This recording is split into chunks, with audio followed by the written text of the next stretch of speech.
Hey guys.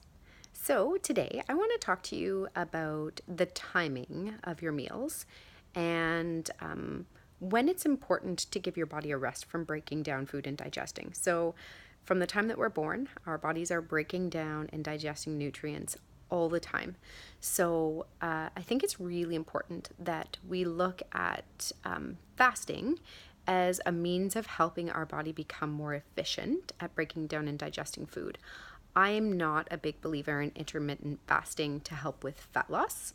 I just think that in order for our body to become more efficient at breaking down food, giving it time to rest is really important. Above all else, though, more important than timing of food is actually consistency with those nutrients. So we've talked about macronutrients a few times. It's more important to give your body consistent good nutrients than it is to take it above and beyond and fast or worry more so about the timing of nutrients. So step number one is to be more consistent with the amount of protein, carbs, and fat that you're eating day to day. And yes, that includes weekends. And step number two would be looking at giving yourself time to stop breaking down and digesting. And the most common way of doing that is to stop eating after dinner.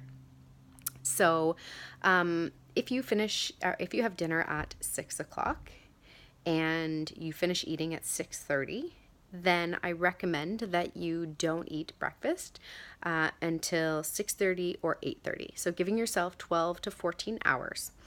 What I love about this timing of the food is that it takes several hours for your body to break down and use the nutrients that you're eating.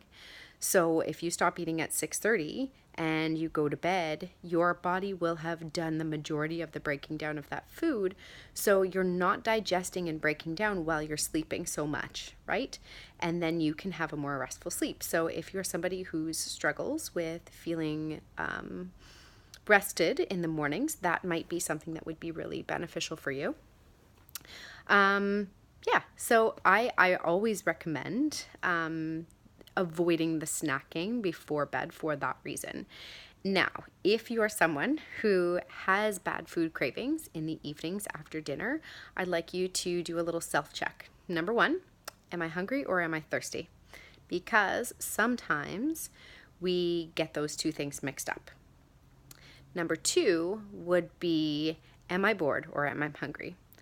We often get those things mixed up as well. So really listen to what your body is saying about how you're feeling.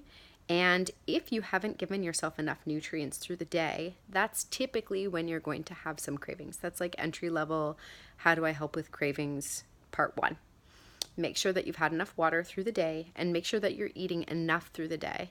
You might notice that your cravings are worse if you skipped lunch or if you didn't have a big breakfast or if you ate a lot of sugar through the day. Sometimes you might find that your food cravings are a little bit worse at night. So what I'd like you to do is just really be mindful of how you're feeling in the mornings, okay? And try to go to bed without having a snack so that you can see how your body feels. And do that for a few days. You need a little bit of consistency. And see if you can notice a difference in the way that your body wakes and how your mornings carry out. I personally find that without a snack, my mood is much more manageable in the mornings. I have a little bit more patience, which is just a gift to the world, really.